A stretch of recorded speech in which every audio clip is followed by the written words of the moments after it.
Hello and नमस्ते दोस्तों, welcome back. आप सभी का स्वागत है मेरे यूट्यूब चैनल पर। आज मैं आपको प्लैंक के बारे में बताऊंगा। प्लैंक एक कोर मसल की एक्सरसाइज है। कोर का मतलब आपका एब्डोमिनल मसल्स हुई, आपकी बैक की मसल हुई, या आपके स्पाइन के चारों ओर की जो मसल्स होती हैं उन मसल के ग्रुप को हम कोर मसल कहते हैं। मेनली आपका ये वाला जो भाग है ये कोर कहलाता है। प्लैंक एक कोर एक्सरसाइज के साथ साथ फुल बॉडी एक्सरसाइज है, क्योंकि इसमें आपके फ्रंटल एरिया की जितनी भी मसल्स है वो यूज़ होती हैं। जैसे आपका शोल्डर हुआ, आपकी चेस्ट हुई, आपकी थाइस हुई, आपका कोर हुआ। एक से ज़्यादा मसल यूज़ होने के कारण ये एक बहुत अच्छी एक्सरसाइज है। वेट लूज के लिए, आपके स्ट्रेंथ डेवलपमेंट के लिए एक बहुत अच्छी एक्सरसाइज है। तो आज मैं आपको स्टेप बाय स्टेप बताऊंगा कि आप प्लैंक कैसे कर सकते हैं और आप क्या क्या गलतियां करते हैं और उन गलतियों को आप कैसे सही कर सकते हैं। सबसे पहले मैं आपको ऐसी दो ड्रिल्स बताऊंगा या मूवमेंट बताऊंगा। अगर उन पर आपकी अच्छी कमांड है तो आप इजीली अपने प्लैंक को सही कर पाएंगे या प्लैंक को सही से परफॉर्म कर पाएंगे। सबसे जो पहली ड्रिल है उसमें आप अपने हाथों को सीधा करें और हाथों को सीधा रखते हुए सिर्फ और सिर्फ शोल्डर से मूवमेंट करनी है। आपको हाथ स्ट्रेट रखने हैं, शोल्डर गए पीछे, शोल्डर आगे, हाथ पीछे, हाथ आगे। पूरा जो मूवमेंट होगा वो आपके शोल्डर एरिया से होगा। आप अपनी पीछे की मसल्स को यूज करके इस मूवमेंट को करेंगे। हाथ पीछे, हाथ आगे, हाथ पीछे, हाथ आगे। हाथों को सीधा रखना है। इस ड्रिल को आप 10 से 15 बार करें। इस मूवमेंट पर एक अच्छी कमांड बना लें। दूसरी जो ड्रिल है उसमें आपको अपने पेल्विस का यूज करना है। पेल्विस एक बोन है जो कि आपके पैरों को आपकी स्पाइन से जोड़ती है। ये आपके सेंटर एरिया जो आपका हिप एरिया है यहाँ पर पेल्विस होती है। तो आपको अपनी पेल्विस पर एक अच्छी कमांड होनी चाहिए। आप अपने हाथों को पेल्विस पर रखें और अपनी पेल्विस को आगे की ओर रोटेट करना है और पीछे की ओर रोटेट करना है। मैं आपको करके दिखाता हूँ। मैंने अभी आगे की ओर रोटेट किया पेल्विस को, अब मैंने इसे पीछे की ओर रोटेट किया। आगे की ओर, पीछे की ओर, आगे की ओर, पीछे की ओर। आगे रोटेट करना है और पीछे रोटेट करना है। आपको पेल्विस पर अच्छी कमांड होनी चाहिए। आप अगर अपनी पेल्विस पर अच्छी कमांड बना लेते हैं तो आप इजीली अपने प्लैंक को सही कर पाएंगे। इसलिए पेल्विस पर अच्छी कमांड होना बहुत ज़रूरी है। इन दोनों ड्रिल्स के बाद अब मैं आपको स्टेप बाय स्टेप बताता हूँ कि आप प्लैंक कैसे कर सकते हैं, क्या क्या गलतियाँ होती हैं और उन्हें कैसे सही करेंगे। सबसे पहले आप अपने हाथों को या अपनी कोहनियों को ज़मीन पर रखें। गैप होगा वो शोल्डर के चौड़ाई के जितना होगा। अपनी उंगलियों को इंटरलॉक कर सकते हैं या सीधा सामने रख सकते हैं। उसके बाद अपने पैरों को पीछे ले जाएं, हिप एरिया को ऊपर उठाना है। ये एक प्लैंक पोजीशन है। अब गलती क्या करते हैं? सबसे पहली गलती, या तो आप बैक को एकदम नीचे रखते हैं या बैक को एकदम ऊपर रखते हैं। और दूसरी गलती है आप शोल्डर एरिया से करते हैं। आप शोल्डर को ऐसे रखते हैं और बैक को भी ऐसे रखते हैं। तो ये पूरा बिल्कुल गलत प्लैंक है। इसमें आप अपने कमर को नुकसान पहुंचा रहे हो, आप अपने शोल्डर जॉइंट को नुकसान पहुंचा रहे हो।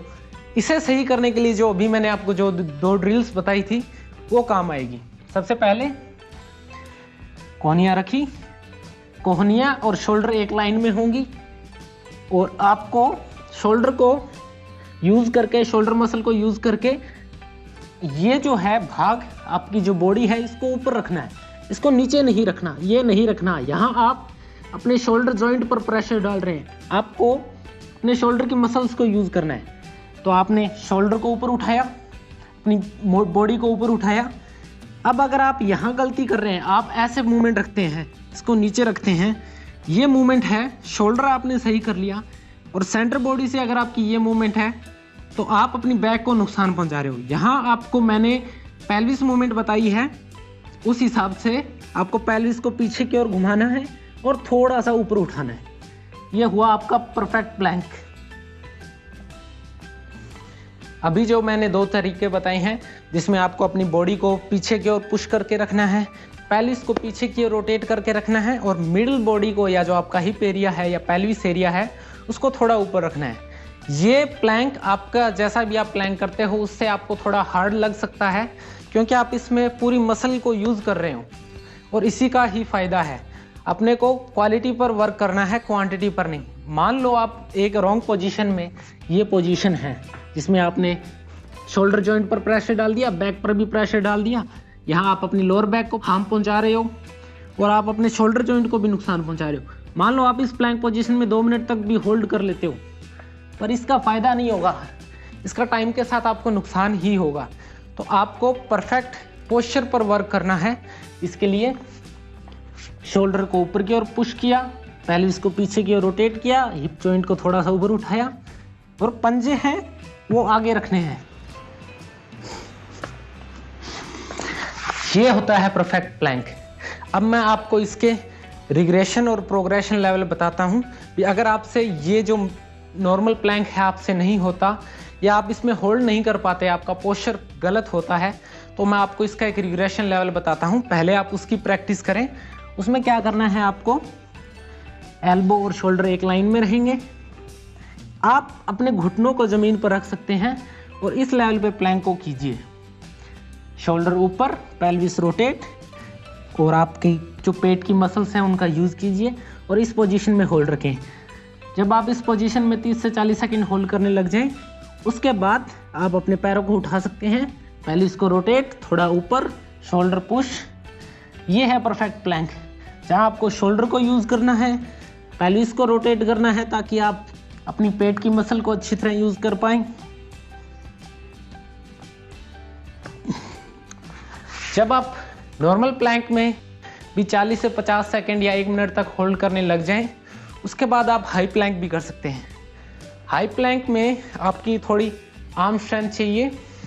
इसके लिए आप अपने हाथों को ज़मीन पर रखें, अच्छी ग्रिप बनाएं, उंगलियां थोड़ी खुली हुई होंगी। सेम वही पोजीशन है, आर्च नहीं रखना है या ये नहीं रखना है या ये नहीं रखना है। शोल्डर पुश, पेल्विस को पीछे की ओर रोटेट किया, थोड़ा सा ऊपर, जिसे हम हाई प्लैंक कहते हैं। पैरों का जो पीछे की ओर पैरों का जो गैप है वो कम से कम रखने की कोशिश करें। चाहे तो आप पूरा क्लोज रख सकते हो, पर ज़्यादा वाइड ना रखें उसे। अगर आप बहुत ज़्यादा ओबीज हैं या मोटे हैं और आप जो नीज पे प्लैंक है वो भी आप नहीं कर पाते, या आपके शोल्डर जॉइंट बहुत ज़्यादा वीक है, जब आप अपने बॉडी को लिफ्ट करते हैं तो आप शोल्डर में पेन महसूस करते हैं, तो उसके लिए उससे भी एक रिग्रेशन लेवल है जिसमें आपको ये पोजीशन फाइंड करनी है और ऐसे लेट जाएं। आप अभी होल्ड नहीं कर पा रहे तो इसे आप एज ए रेपिटेशन कर लें, जिसमें आपको क्या करना है, आपको ये, आप चाहे तो अपने पैर उठा सकते हैं या उन्हें पीछे सीधा करके रख लें। आपको बस इतना करना है, 1 2 3 4, ऐसे आप 15 से 20 बार कर सकते हैं। ये होल्डिंग से भी इजी है। जब आप 20 से 30 रेपिटेशन लगा पाएँ, उसके बाद आप नीज पे प्लैंक लगाना शुरू करें। जब आप उसमें 40 से 50 सेकंड होल्डिंग कर पाएँ, तब आप पूरा फुल प्लैंक लगाएं। उसके बाद आप हाई प्लैंक भी लगा सकते हैं, पर हमेशा ध्यान रखें शोल्डर्स का अच्छी तरह यूज़ करना है, पेल्विस को पीछे की ओर रोटेट रखना है, पेल्विस को थोड़ा, या जो आपका हिप जॉइंट है उसको ऊपर रखना है, पेट की जो मसल्स है उनका यूज़ करना है। मेनली जो आपका पोस्चर होगा वो थोड़ा ऐसा होगा, यानी कि आपका जो सेंटर एरिया होगा या जो हिप जॉइंट होगा या हिप एरिया होगा वो थोड़ा ऊपर होगा। ये नीचे बिल्कुल नहीं होना चाहिए, इन लाइन ज़रूर हो सकता है, पर इससे ज़्यादा ये जो होता है ये परफेक्ट होता है, क्योंकि इसमें आप अपने कोर एरिया की या एब्डोमिनल एरिया की जो मसल्स हैं उनका अच्छी तरह यूज़ करते हैं और यही ज़्यादा बेनिफिशियल रहेगा आपको। जैसे कि मैं आपको पहले बता चुका हूँ, प्लैंक एक कंपाउंड मूवमेंट है जिसमें एक से ज़्यादा मसल यूज़ होती है, एक से ज़्यादा जॉइंट यूज़ होता है, इसीलिए इसमें पोस्चर गलत होने का भी इशू रहता है। आपको अपने पोस्चर पर पूरा ध्यान रखना है। प्लैंक कम से कम आपको 1 मिनट तक होल्ड करना चाहिए, इतनी स्ट्रेंथ आपकी बॉडी में होनी ही चाहिए। बिगनर लेवल के लिए भी मैंने बता दिया है, वो एज ए रेपिटेशन इसे शुरू कर सकते हैं, फिर धीरे धीरे नीज पे प्लैंक को होल्ड करना शुरू करें, फिर नॉर्मल प्लैंक लगाएं, फिर हाई प्लैंक लगाएं। बहुत अच्छी एक्सरसाइज है आपकी स्ट्रेंथ बिल्डिंग के लिए, वेट लूज़ के लिए बहुत ही अच्छी एक्सरसाइज है। बहुत ज़्यादा मसल्स यूज़ होती हैं, बहुत ज़्यादा कैलोरीज बर्न होगी तो आपका वेट लूज़ भी उतना ही जल्दी होगा, इसलिए वेट लूज़ के लिए बहुत अच्छी एक्सरसाइज है। आज की वीडियो में इतना ही। वीडियो अच्छी लगी है तो लाइक कर दें, चैनल को सब्सक्राइब कर दें अगर चैनल पर नए हैं तो। धन्यवाद।